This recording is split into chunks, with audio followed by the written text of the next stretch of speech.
지금 여러분의 주방에 있는 특정 채소가 여러분의 다리 건강과 혈액순환, 그리고 독립적인 일상을 조용히 방해하고 있다면 어떨까요? 그 손상을 체감할 때쯤이면 이미 되돌리기 어려울 수도 있습니다.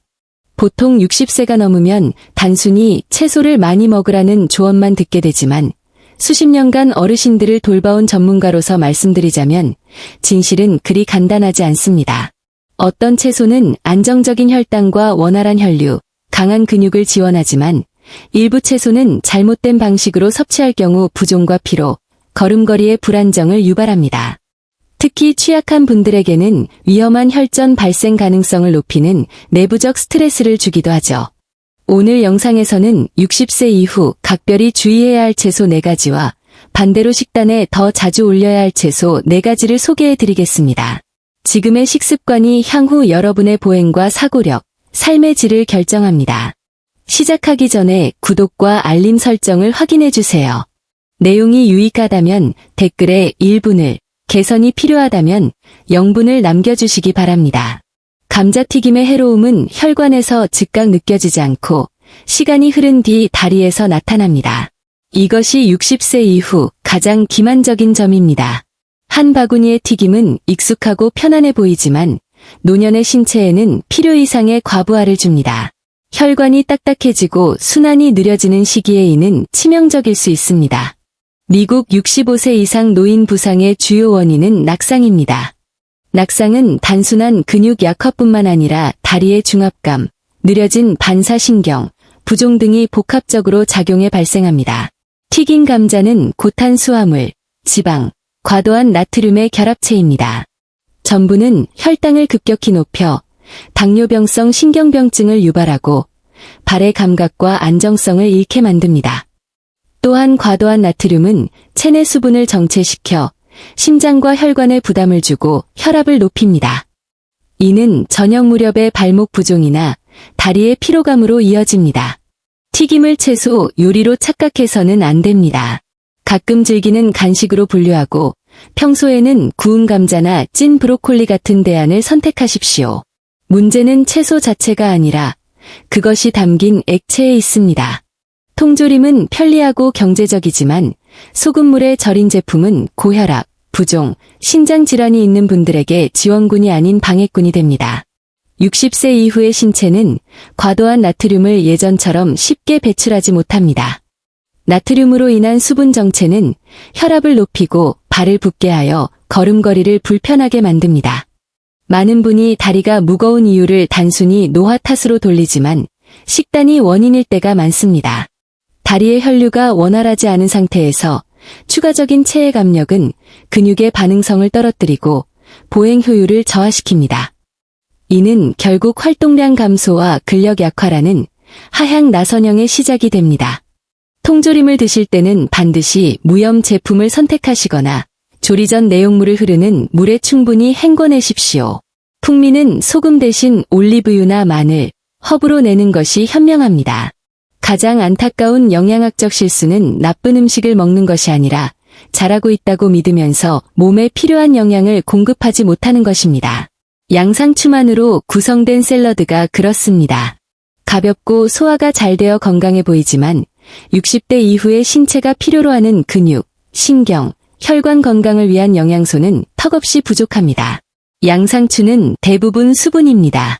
수분 공급도 중요하지만 노년기에는 근육 기능을 위한 마그네슘, 혈관을 위한 엽산, 뼈 건강을 위한 비타민 K 등이 훨씬 더 절실합니다. 영양 밀도가 낮은 식단은 기력을 떨어뜨리고 균형 감각을 약화시킵니다. 해결책은 간단합니다. 양상추 대신 시금치, 루콜라, 케일 같은 진한 잎채소를 베이스로 사용하십시오. 여기에 단백질과 건강한 지방을 추가해야 비로소 근육과 순환을 돕는 진정한 식사가 됩니다. 부드럽고 따뜻한 음식이 노년의 몸에도 부드러운 것은 아닙니다. 설탕, 크림, 버터가 섞인 크림 옥수수 요리는 혈당과 염증에 악영향을 미칩니다. 옥수수 자체가 독은 아니지만 가공된 형태의 전분과 지방 결합은 혈당을 급격히 높이고 체액 정체를 악화시킵니다. 안정적인 보행은 근육뿐만 아니라 신경 기능과 일정한 에너지 공급에 달려 있습니다. 식사 후 반복적으로 나른함이나 부종을 느낀다면 활동량이 줄어들고 결국 균형 감각 상실로 이어집니다. 이런 요리는 일상의 루틴이 아닌 특별한 날의 별식으로 제한하십시오. 옥수수를 즐기고 싶다면 첨가물 없는 알갱이 상태로 적당량만 섭취하고 브로콜리나 시금치 같은 혈당 조절에 유리한 채소와 곁들이는 것이 좋습니다. 다리가 몸의 다른 부위보다 더 늙었다고 느껴진다면 그것은 순환의 문제입니다. 비트는 천연 질산염이 풍부하여 체내에서 일산화질소로 전환됩니다. 이는 혈관을 이완시켜 다리와 발끝까지 혈액이 원활하게 흐르도록 돕습니다. 60세 이후 종아리가 빨리 피로해지거나 발이 차갑다면 순환 시스템의 지원이 필요하다는 신호일 수 있습니다.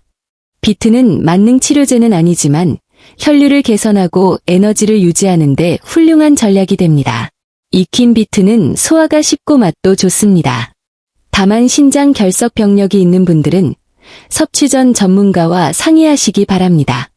노화의 과정에서 가장 경계해야 할 것은 만성염증입니다.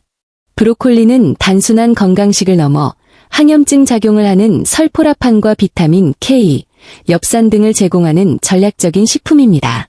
이는 우리가 노년의 삶에서 독립성을 유지하는 데 필수적인 요소들입니다. 브로콜리는 신체가 스스로를 유지하고 보수하는 능력을 돕습니다. 너무 오래 삶지 말고 가볍게 찌거나 볶아서 영양소를 보존하십시오. 냉동 브로콜리도 좋은 대안입니다. 단, 와파린 같은 혈액 희석제를 복용 중이라면 비타민 K 섭취량을 일정하게 유지해야 하므로 의사와 상담이 필요합니다. 시금치는 신체가 즉각적으로 반응하고 공급받을 수 있는 상태를 유지해줍니다. 60세 이후 일어설 때 중심이 흔들리거나 다리가 무겁게 느껴지는 것은 신체의 반응 속도가 느려졌기 때문입니다. 시금치의 마그네슘과 질산염, 루테인 등은 근육 기능과 혈관 건강, 시력을 동시에 지원합니다. 시금치는 노화가 압박을 가하는 여러 시스템을 강화합니다. 아침 달걀 요리에 넣거나 국에 추가하는 등 작은 습관으로 시작하십시오. 완벽보다는 실천 가능한 방식이 중요합니다. 브로콜리와 마찬가지로 혈액 희석제 복용 시에는 섭취 일관성에 주의해야 합니다. 많은 전분질 요리가 혈당 스파이크를 일으키는 반면 고구마는 식이섬유와 칼륨 덕분에 에너지를 서서히 방출합니다. 불안정한 혈당은 기력을 떨어뜨리고 신경을 손상시켜 걸음걸이를 불안하게 만들지만 고구마는 이를 완만하게 조절해줍니다. 또한 고구마의 베타카로틴은 비타민 A로 전환되어 시력을 보호합니다. 60세 이후의 시력은 단순한 봄의 문제가 아니라 낙상 방지와 안전한 이동을 위한 핵심 자산입니다. 설탕이나 시럽을 추가하지 말고 구워 먹거나 쪄서 드십시오. 단백질과 함께 섭취하면 더욱 안정적인 대사가 가능합니다. 식단 조절을 시작하기 전 한 가지 중요한 경고를 드립니다. 채소 섭취 습관보다 중요한 것은 증상을 정확히 파악하는 것입니다. 한쪽 다리의 갑작스러운 부종, 통증, 호흡곤란, 현기증 등의 증상은 단순 노화가 아닌 혈전이나 심혈관 질환의 신호일 수 있으니 즉시 의료진을 찾아야 합니다. 60세 이후의 신체는 한꺼번에 무너지지 않습니다. 혈관의 압력이 조금씩 높아지고 순환이 미세하게 줄어들며 조용히 변해갑니다. 20년 전에는 사소했던 선택들이 이제는 여러분의 독립적인 삶을 결정짓는 중요한 갈림길이 됩니다. 신체는 여전히 여러분의 더 나은 결정에 반응합니다. 낙상이나 병원 신세를 지기 전에 지금 여러분의 미래를 지키십시오. 시청해주셔서 감사합니다. 여러분의 건강한 자립을 응원합니다.